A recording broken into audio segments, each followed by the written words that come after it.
Hi everybody, welcome back to the channel and welcome to the best product to use when you are prepping your primer. Now this is episode 5 on the Vespa repaint. If you've been watching this series, we're moving on to the guide coat stage. So the last episode we got all this into polyester primer, so all the bits are done and we're now going to move on to the guide coat. So I'll show you the bits we're going to use today. It's nice and simple and this stuff is a really nice primer to knock back, as you'll see in the video today. So the actual best stuff that I'd recommend for when you're coming to prep your primer is a guide coat, and I would go for a dry guide coat.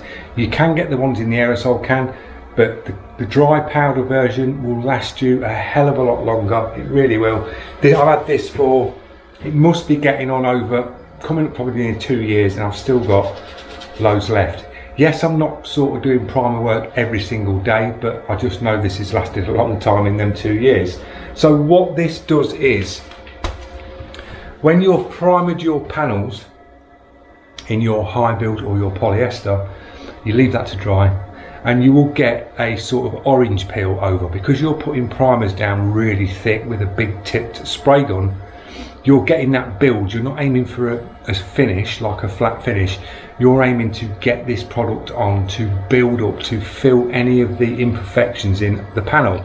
So it is gone down very thick, as you can see here. You get like a grain in it as you spray it and put it down. So the guide coat, you will put this on with a sponge. I'll just do a little demo for you now. So you get like a little application pad, and you will wipe the guide coat on like this. So you're basically covering your grey primer or your white, as we've got here, in a black powder like that. So you go around your whole area like that, and then what you do is you'll get your grit sandpaper. Now with this polyester, I can use one disc 320 with this product and do the whole thing, not a problem. It won't even burn this disc out. It's really nice to sand up. So you'll be getting a block and then you will knock this back. And as you can see there, you can see how the black's sitting on the low spots. You just knock this back until you see the black disappear and you go back to white. Once you get it down to this sort of bit here, your surface is becoming flatter. So when you go around with a block or whatever sort of tools you're using to flat back, can be little pieces of wood if you've got intricate pieces to get in, you just knock it back till you see it nice and flat, and then you're good to go for your base coat. On this I've got some breakthroughs where I've just knocked back. There were some bad bits where I've just knocked back and just feathered it out. Any breakthroughs or anything like that, I'm going to go in with a 2K high build primer after, puff a little bit of high build in, job done. So that's what we're aiming to do today, go through all these panels and put the guide coat on and flat all this back, every single piece, and get it back to a nice smooth surface. So in tomorrow's video we can move on to the base coat and we can start dropping that down. So enjoy the video.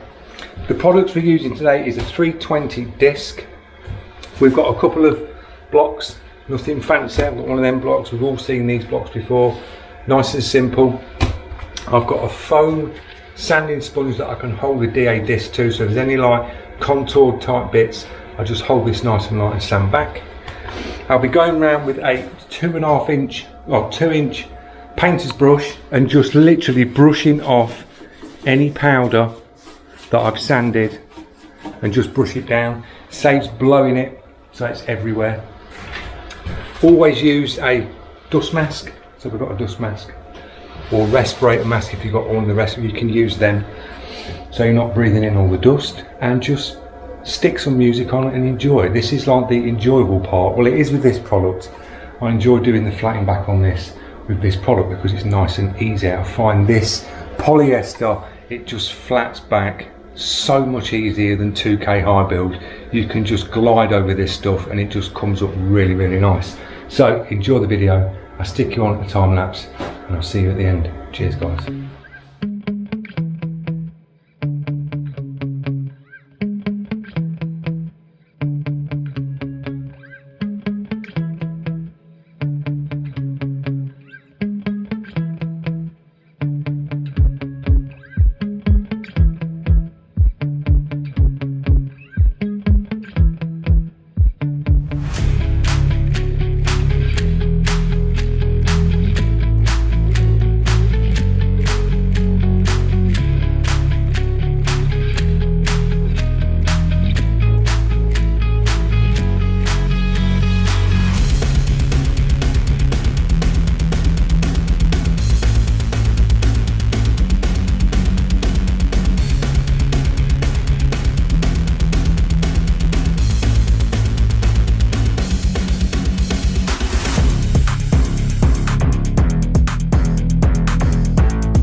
frame done.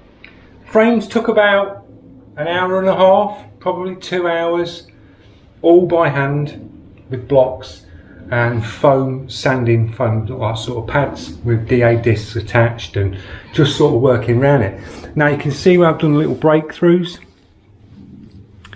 on these bits here. There's a couple of bits along here where I've just over sanding, just caught it and gone through, but that's the epoxy underneath. You can see the epoxy, the brown, but everything else is silky smooth and flat, guys, on this.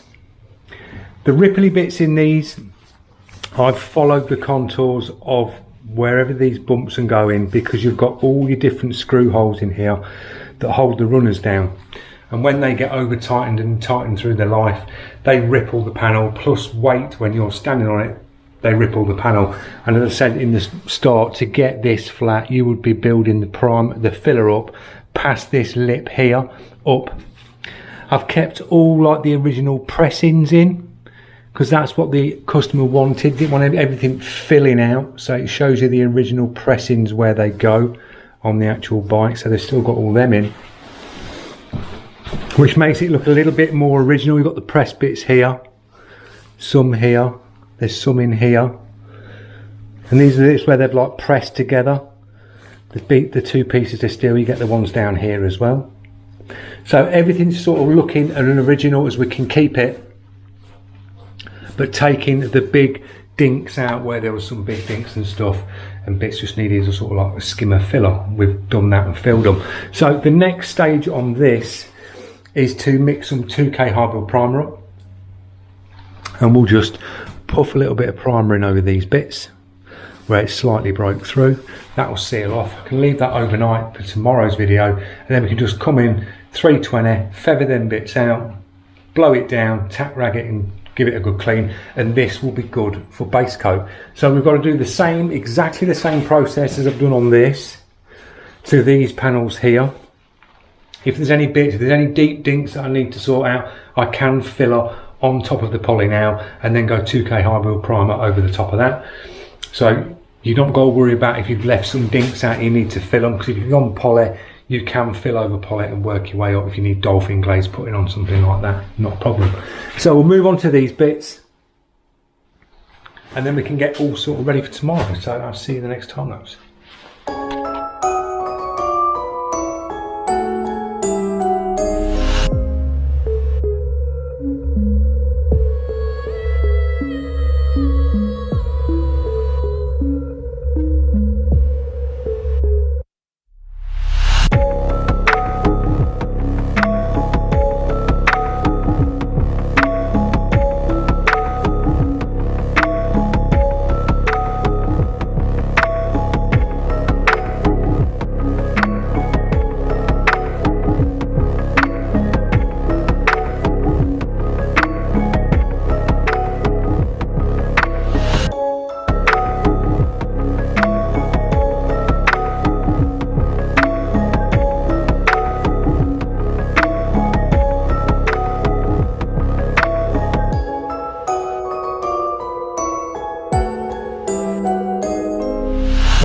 We have got all the prep work done. I've got 2 more pieces to do. I'll pan you around and show you what I've got to do.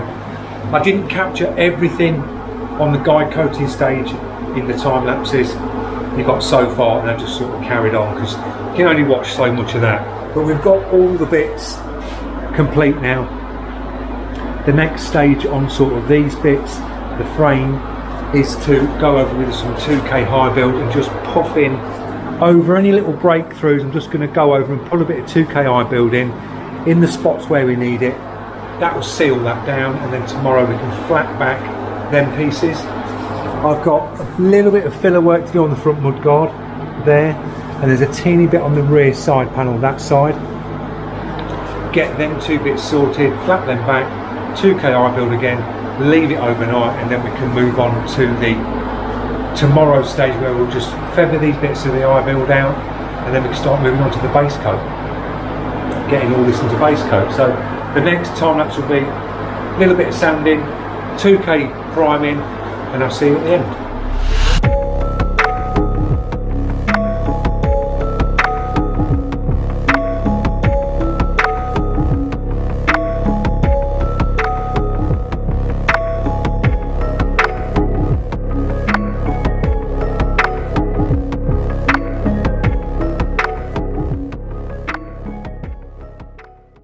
all done. Excuse the noise, I've got the heat up kicking in, so we're drying this primer down.